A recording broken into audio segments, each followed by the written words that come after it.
Tahun 2024 hanya tinggal menghitung jam saja.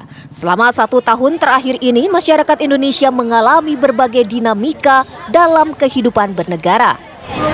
Tahun 2024 nanti, Indonesia sebagai sebuah negara akan menjalani proses peralihan kepemimpinan nasional yang ditandai dengan pemilu serentak dan juga pemilu kada serentak di bulan November nanti. Tentunya masyarakat banyak berharap dengan suksesi kepemimpinan nasional yang akan diselenggarakan secara demokratis ini. 6 orang tokoh yang sudah berpasangan sebagai 3 kandidat calon presiden dan calon wakil presiden tentu akan membawa Indonesia pada masa depan yang gemilang. Masyarakat sejatinya sudah semakin dewasa dalam menyikapi pemilihan presiden ini karena bukan kali pertama bangsa ini menggelar pemilihan presiden secara langsung. Perbedaan, persaingan tentu bukan hal baru dirasakan, termasuk kekalahan dan kemenangan bagi sebagian pihak sudah pernah disaksikan secara berulang. Lalu bagaimanakah masyarakat harus bersikap pada pemilu kali ini? Akankah pemilu 2024 dapat menjadi pemilu yang tidak mengedepankan politik identitas? Bagaimana dengan sebagian masyarakat yang antipati dengan politik dan lebih mementingkan kebutuhan hidup yang saat ini terus merangkak naik?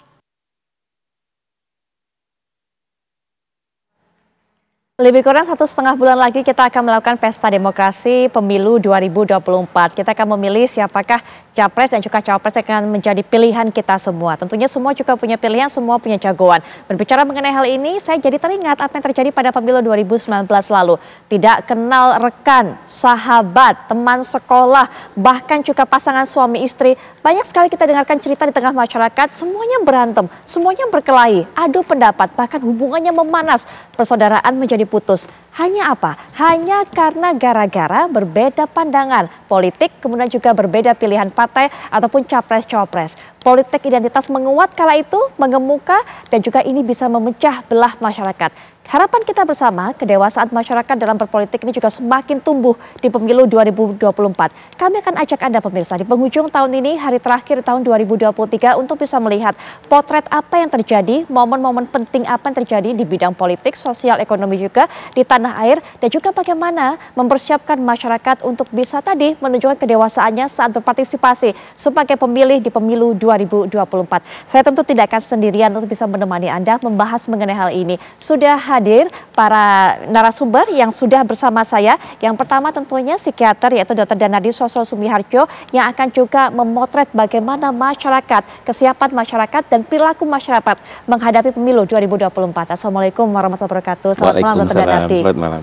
Baik, dan juga kita kedatangan 2 pemuka agama yang juga akan memberikan tinjauannya mengenai hal ini dari sudut masing-masing, tapi yang pasti pesannya sama. Kita semua bersaudara, kita semua harus menjaga kerukunan umat beragama, terutama menghadapi pemilu 2024. Sudah hadir bersama saya juga Pendeta Hendrik Lokra, beliau merupakan Sekretaris Eksekutif Bidang Keadilan dan Perdamaian PGI. Selamat malam. Selamat malam. Pak Hendrik. Kemudian juga sudah bersama saya, ini beliau merupakan Kiai Syarif Rahmat yang juga akan memberikan pandangannya pada kita. Selamat malam, Assalamualaikum warahmatullahi wabarakatuh.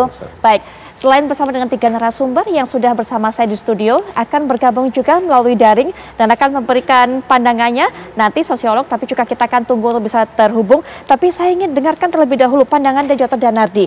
Kalau yang pada pemilu sebelumnya betul-betul terpecah masyarakat, betul-betul terkutub, kalau yang saat ini bagaimana penilaiannya di tahun 2023 ini? Ya, kalau melihat sudah kampanye beberapa bulan berjalan seperti ini, rasanya agak berbeda. Jadi apakah ini mungkin karena calonnya ada 3, kalau dulu kan 2, jadi itu jelas sekali hitam putihnya. Ini dengan 3 rasanya malah jadi spektrumnya melebar. Ataukah juga bahwa masyarakat ini sudah lebih dewasa, lebih matang, bahwa mengingat kejadian pemilu yang sebelumnya mereka benar-benar sampai gontok-gontokan, ternyata bahwa kemudian pemimpin itu bisa kok bersatu dalam satu kabinet, artinya bahwa untuk memajukan suatu bangsa itu bahwa tidak harus dengan cara berantem seperti itu. Moga-moga bahwa kejadian di 2019 ini tidak akan terjadi 2024. Artinya bahwa masyarakat ini lebih mampu melihat bukan dengan emosi, tapi melihat dengan kognitif, dengan pola pikir yang lebih rasional, lebih lebih dewasa, artinya bahwa kejadian-kejadian yang sebelumnya apakah 4 tahun yang lalu, 3 tahun yang lalu itu sebagai suatu pelajaran bahwa ternyata bahwa rasional itu lebih baik daripada mengumbar emosi. Jadi berharap kita lebih sehat karena bahwa emosi yang diumbar, emosi yang kemudian malah seperti tadi bahwa antara kakak adik, bahkan pasangan suami istri, bahkan juga pasien saya pun juga jadi bertambah yang cemas. Artinya bahwa ini jangan sampai terjadi. Baik. Dan moga-moga itu benar adanya bahwa 2024 nanti pemilunya lebih damai. Harapan kita seperti itu, Dr. Danadi. Ya, kalau Dr. Danadi tadi sudah menyinggung Pak Hendrik mengenai rasionalitas masyarakat yang diharapkan bisa ditunjukkan pada proses berdemokrasi ini menjelang pemilu 2024. Nah, kita lihat pada pemilu 2019 juga, pada saat itu masyarakat tidak menjadi seorang, atau banyak masyarakat yang tidak menjadi seorang pemilih yang rasional, tapi lebih memilih mengenai lihat faktor latar belakang, dukungan, agama, dan sebagainya. Hal-hal seperti ini bahkan mempertajam perbedaan antara masyarakat. Betul Kalau sekali. di 2023 ini bagaimana? Tahun 2023 sama seperti yang tadi disampaikan, saya kira iklimnya, atmosfernya agak berubah, karena itu tadi mungkin pengaruh dari 2019 masih hanya 2 pasangan, jadi berhadapan-hadapan head to head, tapi kali ini ada 3, jadi masyarakat punya banyak pilihan. Tapi poin saya yang paling penting di sini adalah bagaimana partai politik itu melakukan tanggung jawab edukasi politik, ini yang tidak ada. Sehingga nanti dalam proses-proses kampanye dan seterusnya, itu tensi politiknya semakin meningkat. Dan itu menjadi, akhirnya dibalikin lagi kepada lembaga-lembaga agama, seolah-olah lembaga agama mengajarkan atau melakukan edukasi yang buruk kepada masyarakat, padahal tensi itu sengaja diciptakan sedemikian rupa dengan algoritma, dibantu dengan algoritma media sosial, dan itu membuat situasi seolah-olah sangat gaduh. Pertanyaan kami selalu adalah di mana sih sebenarnya tanggung jawab partai politik dalam melakukan edukasi publik. Dan karena demokrasi adalah salah satu sistem yang masih kita pakai dan itu yang masih terbaik. Karena itu kalau orang berdebat di ruang publik harusnya dibuka kesempatan untuk itu, tetapi jangan sampai bawa masuk ke ranah privat seperti yang tadi disampaikan. Ranah privat itu juga adalah masalah ruang-ruang privat kita. Saya punya agama, saya punya etnisitas, dan saya punya sejumlah status-status privat yang lain yang harusnya tidak dipertengkarkan di dalam ruang publik. Ya. Bicara mengenai edukasi juga Pak Kiai, tentunya juga para pemuka agama ini memiliki kewajiban untuk mengedukasi umat-umatnya untuk tidak kemudian membuat perbedaan agama ini menjadi gesekan gitu, apalagi menjelang pemilu 2024 yang tentunya pilihan kita juga bisa berbeda-beda. Agama apapun pasti mengajarkan kasih. Puncak ajaran semua agama adalah kasih. Lihat di dalam Bible, itu kasih. Lihat dalam Al-Quran, Bismillahirrahmanirrahim. Tuhan yang pengasih dan penyayang. Semakin tinggi seseorang beragama, dalam pengertian agama itu diresapi, maka hasilnya dapat dinikmati orang banyak. Maka puncak agama itu adalah akhlak budi pekerti. Orang tidak tahu seperti apa keyakinan dalam hatinya. Orang tidak akan menyaksikan setiap saat bagaimana orang bersujud pada Tuhannya. Tapi yang orang nikmati adalah buah pekerti yang dihasilkan dari agama itu sendiri. Sangat disayangkan mayoritas kita, barangkali termasuk saya juga, kita masih terlalu kuntet dalam beragama. Belum dewasa spiritual kita. Sehingga apa?